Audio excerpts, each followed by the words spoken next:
नमस्कार. चला तर मी कल्पना माझ्या यूट्यूब चॅनल तुम्हा सर्वांचं मनापासून खूप खूप स्वागत आहे. नेहमी तर भेंडीची भाजी खातोच, पण त्यापेक्षाही भन्नाट आणि खमंग एक भाकरी जागी दोन भाकरी नक्की खाणार अशी पद्धत आपल्याला आज बनवायची आहे. आता ह्या ठिकाणी भेंडी आपण स्वच्छ धुवून घेतलेली आहे. ती भेंडी आपल्याला कट करून घ्यायची. जसं की नेहमी आपण भाजीसाठी जसं कट करतो त्या पद्धतीनंच आपण ह्या ठिकाणी आता भेंडी कट करून घेणार आहोत. तर अशा पद्धतीनं आता आपली सर्व भेंडी जी आहे ती कट करून झालेली आहे. भेंडी कट करून झालं की आपण ह्या ठिकाणी हिरवी मिरची घेतलेली आहे. तुम्हाला जर तिखट जास्त आवडत असेल तर तुम्ही जास्त मिरच्या घेतल्या तरी सुद्धा चालतात. ह्या ठिकाणी मी 2च मिरच्या घेतल्या आहेत, त्या सुद्धा आपल्याला नेहमीप्रमाणेच कट करून घ्यायचे. रोज रोज तेच पदार्थ खाऊन सर्वांनाच कंटाळा येतो, पण कधीतरी असं वेगळं आणि खमंग खायला भेटलं तर सर्वांनाच आवडते.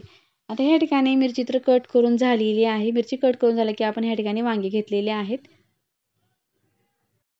वांगे कट करण्याच्या अगोदर आता ह्या ठिकाणी आपण बाउलमध्ये पाणी घेणार आहोत, म्हणजे जे की कट केल्यानंतर वांगे काळी पडणार नाहीत किंवा लालसर होणार नाहीत. त्यासाठी आपण ह्या ठिकाणी पाण्यात कट करून टाकणार आहोत. नेहमी जसं की आपण लहान मोठ्या आकारात कट करतो त्या पद्धतीनेच आपल्याला ह्या ठिकाणी कट करून घ्यायचे.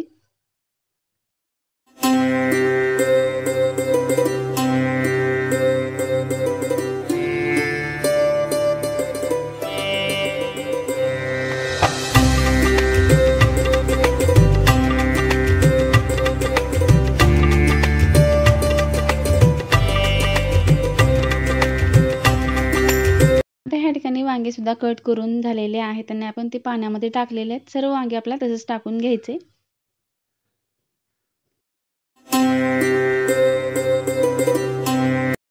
आता हे सर्व साईडला ठेवून आपण ह्या ठिकाणी गॅसवरती पॅन ठेवलेला आहे. पॅन थोडंसं गरम झालं की त्यामध्ये आपल्याला 2 चमचे इतकंच तेल टाकायचं. तेल चांगलं गरम झालं की त्यामध्ये आपण 1 चमचा इतके जिरे टाकलेले आहेत आणि त्यानंतर आपण जी हिरवी मिरची कट केली ती टाकून द्यायचं आहे. थोडंसं तळली की आता ह्यामध्ये आपण जी भेंडी कट करून घेतलेली आहे ती भेंडी आता आपल्याला टाकायची लगेचच. आता भेंडी कट केलेली आपण टाकून घेतलेली आहे. आता ह्या ठिकाणी वांगी सुद्धा आपण टाकून दिलेली आहेत.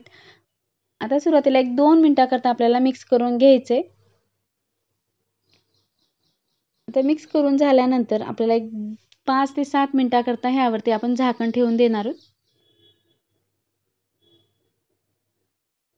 जी की भेंडी आणि वांगी जी आहे ती चांगली वाफरली जाईल ह्या पद्धतीने आपल्याला झाकण ठेवायचे. 5 मिनिटानंतर आपण उघडून पाहता अगदी छान सुकलेलं आहे. त्यानंतर आपल्याला थोडेसे काही लसणाच्या पाकळ्या घेतल्यात त्या आपल्याला टाकायच्या आणि टाकल्यानंतर थोडंसं मिक्स करून घ्यायचे. आता ह्या ठिकाणी वांगी आणि भेंडी जी आहे ती चांगली सुकलेली आणि चांगली वाफरलेली आहे, मऊसर झालेली आहे. आता ह्या ठिकाणी आपल्याला गॅस बंद करायचे. तर गॅस बंद केलेला आहे. तुमच्याकडे जर मोठा खलबत्ता असेल तर त्यामध्ये वाटलं तरी सुद्धा चालते. आता ह्या ठिकाणी मी मिक्सरच्या भांड्यातच वाटून घेणार आहे. आता वाटते वेळेस आपल्याला अगदी बारीक पेस्ट टाईप सुद्धा बनवायचं नाही, फक्त दरदरीत वाटून घ्यायचं आहे. थोडीशी कोथिंबीर टाकलेली आणि मीठ टाकलेलं आहे. मिरची आणि मीठ आपल्या चवीनुसार कमी जास्त करायचे. तर अशा पद्धतीने दरदरीत आपण हे भरीत वाटून घेतलेलं आहे. तुम्हाला हे भरीत कसं वाटलं नक्की कमेंट करून सांगा. जेव्हा की आपल्याला भाजी कुठली आवडत नसेल त्यावेळी जर तुम्ही असं भरीत बनवलं तर अगदी दुपटीने जेवण जाते.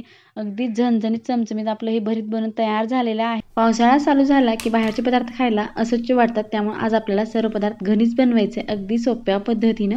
चला तर पाहूया. आता ह्या ठिकाणी आपण काही तयारी करून घेतलेली आहे, काही साहित्य घेतलेलं आहे. आता ह्या ठिकाणी मोड आलेली आपण मटकी घेतलेली आहे. अगदी छान मोड आलेली आहे, पाहू शकता. मला पाहताच लक्षात येत असेल अगदी छान आपली मोड फुललेली आहे. ही मोड कसं आणायचं ते पाहायचं असेल तर प्लीज कमेंट करून सांगा, नक्की दाखवण्याचा प्रयत्न करेन. आता ह्या ठिकाणी काय आपण खोबऱ्याचे काप घेतलेले ते आपल्याला सुरुवातीला गॅस मिडियम ठेवून आपल्याला भाजून घ्यायचं आहे. तर गॅस मिडियम ठेवून आपण ह्या पद्धतीने काप भाजून घेणार आहोत. आता खोबरं जे आहे ते आपलं चांगल्या पद्धतीनं भाजून झालेलं आहे. खोबरं काढल्यानंतर आपण ह्या ठिकाणी कांदा कट करून घेतला तो कांदा टाकून दिलेला आहे. कांदा सुद्धा आपल्याला थोडासा गोल्डन कलर येईपर्यंत आपल्याला भाजून घ्यायचा. आपण ह्यात तेल वगैरे काहीच टाकलेलं नाही, फक्त कांदा ह्या ठिकाणी आपल्याला थोडासा हलका गरम होईपर्यंत आपण ह्या ठिकाणी गरम करून घेतलेला आहे. तर अशा पद्धतीनं आपला कांदा सुद्धा चांगला भाजलेला आहे. ह्यापेक्षा जास्त आपण ह्या ठिकाणी भाजणार नाहीत. आणि त्याच पॅनमध्ये आपण थोडंसं तेल टाकून ठेवलेलं आहे गरम होण्यासाठी. त्या अगोदर आपण ह्या ठिकाणी काही बटाटे आपण वरची साल काढून घेतली, थोडेसे मॅश करून ठेवलेले आहे. गरम झालेल्या तेलामध्ये 1 चमचा मोहरी, 1 चमचा जिरे टाकून जो मॅश केला बटाटा आहे तो टाकलेला आहे. वरतून थोडीशी आपल्या अर्धा चमचा इतकी हळद टाकायचे, अर्धा चमचा इतका आपण मीठ टाकलेलं आहे आणि मिक्स करून घ्यायचे. फक्त 2 मिनिटाकरता आपण हे मिक्स करून घेणार आहोत. आता आपल्याला दुसरे काहीच मसाले वगैरे टाकायचे नाही किंवा लाल तिखट टाकायचं नाही. अशा पद्धतीनं आपल्याला फक्त मिक्स करून घ्यायचं आणि 2 मिनिटांनंतर आपण गॅस बंद करणार आहोत. 1-2 मिनिटानंतर ह्या ठिकाणी पाहू शकता अशा पद्धतीने रंग आलेला आहे आणि गॅस बंद केलेला आहे आणि आपण आता हे साईडला ठेवून देणार आहोत. त्या अगोदर आपल्याला या ठिकाणी एक बाउल घेतले, त्यामध्ये आपण मटकी जी मोड आली ती टाकलेली आहे. पाव चमचा हळद आणि पाव चमचा मीठ टाकून आपण पाणी टाकलेलं आहे आणि उकळण्यासाठी ठेवायचं. 1 उकळी आपल्याला काढून घ्यायचे. ह्या ठिकाणी जे खोबरं आपण भाजून घेतले ते आपल्या मिक्सरला काढून घ्यायचे. आता ह्या ठिकाणी खोबरं तर काढून झालेलं आहे. अगदी छान आपण वाटण तयार करून घेतले. त्याच भांड्यामध्ये खोबरं काढण्यात आपण कांदासुद्धा मिक्सरला काढून घेतलेला आहे.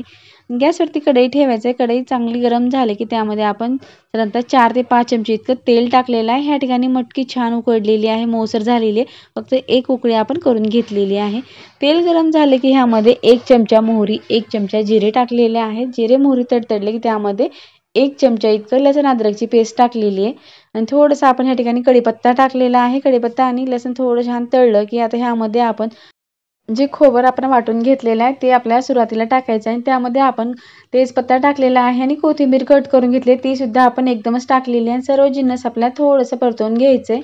1-2 मिनिटाकरता मिक्स झाल्यानंतर आता ह्यामध्ये जो आपण कांदा मिक्सरला काढला आहे ते टाकून दिलेला आहे आणि थोडंसं आणखीन आपल्याला 2 मिनिटाकरता असंच मिक्स करून घ्यायचं आहे. आता व्यवस्थित मिक्स झाल्यानंतर आपल्या ह्या ठिकाणी काही मसाले टाकायचे. आपण खडी मसाले जर भाजून मिक्सरला काढले तरी सुद्धा चालतात, पण ह्या ठिकाणी माझ्याकडे तयार केलेला आहे म्हणून मी ह्या ठिकाणी मसालाच वापरत आहे. पाव चमचा आपण हळद टाकलेला आहे, 1 चमचा गरम मसाला टाकलेला आहे आणि 1 चमचापेक्षाही थोडंसं आपण जास्त लाल तिखट टाकलेलं आहे. लाल तिखट आपल्या चवीनुसार आपण कमी जास्त करू शकतो. आता ह्या ठिकाणी मसाले तर टाकून झालेले आहेत. आपल्या आवडीनुसार आपल्याला ह्या ठिकाणी लाल तिखट मीठ कमी जास्त करू शकतो. आता आपले सर्व मसाले टाकून झाल्यानंतर 2 मिनिटाकरता आपण असंच मिक्स केल्याने रंग अगदी छान आलेला आहे आणि मस्त आपली हे तडका आहे छान तयार झाला आहे. त्यामध्ये जे आपण मटकी उकडून घेतली आहे ती टाकून दिलेली आहे. अगदी छान आपला मस्त तडका बसलेला आहे आणि वास मस्त सुरेख येत आहे. तुम्हाला सुद्धा पाहताच लक्षात येत असेल. आता ह्या ठिकाणी आपले इतके जिन्नस टाकून झाल्यानंतर आता आपण पाणी टाकून घेणार आहोत. पाणी जे आहे ते आपल्या कॉन्टिटीनुसार आपल्याला कमी जास्त टाकायचं. साधारणतः ह्या ठिकाणी मी 1 ग्लासपेक्षा थोडंसं जास्त पाणी ह्या ठिकाणी मी टाकलेलं आहे. तुमच्या आवडीनुसार तुम्ही भाजी कमी जास्त करू शकतो. आता ह्या ठिकाणी आपली मटकीची छान मिसळ भाजी तयार झालेली आहे आणि आपल्याला आता 1 उकळी करून घ्यायचं आहे. उकळी केल्यानंतर भाजी छान शिजली जाते आणि आपण शेवटी मीठ टाकलेलं आहे आणि आपल्याला मिक्स करून घ्यायचं आहे. 2 मिनिटाकरता आपण असं शिजत ठेवणार आहोत. त्या अगोदर आपल्याला आणखीन एक पदार्थ लागणार आहे की जो की आपण घरीच बनवणार आहोत. बाहेरून आणलं तरी सुद्धा चालते. आता ह्या ठिकाणी एक बाउल घेतलेला आहे. त्यामध्ये साधारणतः 2 वाट्या इतका आपण बेसन पीठ घेणार आहोत. आता आपण अंदाज पीठ घेतलेला आहे. पीठ किती घेतलं तरी सुद्धा चालते. आता इतकं बेसन पीठ घेतल्यानंतर आपण ह्या ठिकाणी थोडंसं मीठ टाकणार आहोत.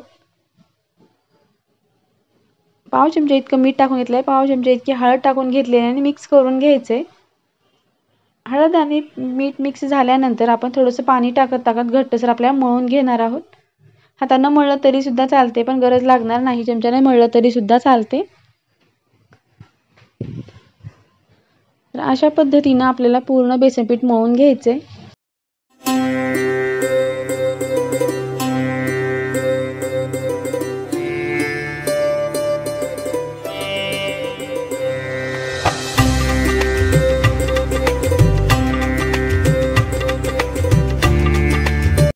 पीठ मिक्स करून झालं की आपण ह्या ठिकाणी शेवगा घेतल्याने मोठ्या आकाराची आपण शेवाची प्लेट टाकलेली आणि पूर्ण आपल्याला पीठ जे आहे ते भरून घ्यायचे. आता ह्या ठिकाणी पूर्ण पीठ तर आपण भरून घेतलेलं आहे. आता गॅसवरती आपल्याला कढई ठेवायचं. त्या अगोदर आपल्याला पाहायचं की आपण जी मिसळ भाजी बनवलेली आहे ती भाजी कसं उकळलेली आहे. अगदी छान रंग आलेला आहे. आता ह्या ठिकाणी आपण गॅस बंद करणार आहोत आणि आपल्याला ही भाजी खाली ठेवायचे. त्या अगोदर आपण गॅसवरती कढई ठेवलेली आहे आणि तेल टाकून गरम करून घ्यायचे. तेल चांगलं कडकडीत गरम झाले की त्यामध्ये आपण आता ही मोठी मोठी शेव टाकून देणार आहोत. अगदी फण्याटाईप नाही टाकलं तरी सुद्धा चालते. वाकडं तिकडं आपल्याला फक्त याची आपल्याला शेव पाहिजे भाजीत टाकण्यासाठी. आता ह्या ठिकाणी थोडं गॅस मिडियम आपल्याला तळून घ्यायचे. गॅस मिडियम ठेवूनच आपण हे तळून घेणार आहोत. आपल्याला जास्तही कडक बनवायचं नाही. अगदी ठिसूळ अशी आपल्याला जसं मार्केटमध्ये आपण फरसाण आणतो त्या पद्धतीनं ही आपण शेव काढून घेतलेली आहे. तर अशा पद्धतीनं आपण शेव बनवून घेतली. अगदी 5 मिनिटामध्ये अशी शेव आपण घरीच बनवू शकतो. आता सर्व जिन्नस आपले तयार झालेत, अगदी छान आपण तयारीसुद्धा केलेली आहे. आता आपल्याला प्लेट लावून घ्यायचे. आता ह्या ठिकाणी सुरुवातीला जे बटाट्याचं आपण मिक्स करून घेतले ते टाकून द्यायचं. अगदी छान चविष्ट असं आपलं मिठाचं बटाटा तयार झालेला आहे. 1-2 पळ्या इतका आपण टाकून घेतलेलं आहे. त्यावरतून आपण जे मिसळची शेवभाजी बनवली ती टाकून द्यायचे. आता भाजी टाकून झालं की आपण वरून थोडीशी मोडून शेव टाकलेली आहे. लहान आकारात आपण ह्या ठिकाणी कांदा कट करून घेतला तो वरतून टाकायचा आणि कोथिंबीर सुद्धा आपण लहान आकारात कट करून घेतली ती सुद्धा आपण वरतून टाकलेली आहे. आणि सोबत खाण्यासाठी वरतून पिळण्यासाठी लिंबू सुद्धा घेतलेले आणि पाव घेतलेले आहेत. पाव तुम्ही भाजून घेतला तरी सुद्धा चालते. वरतून थोडंसं लिंबू पिळलेलं आहे आणि खाण्यासाठी आपली शेवभाजीची प्लेट तयार झाली आहे. तुम्हाला ही मिसळपाव कशी वाटली नक्की कमेंट करून सांगा किंवा तुम्ही मिसळपाव कसं बनवता ते सुद्धा कमेंट करून सांगा. व्हिडिओ पाहिल्याबद्दल धन्यवाद. पुन्हा भेटूया अशाच एका नवीन रेसिपी सोबत.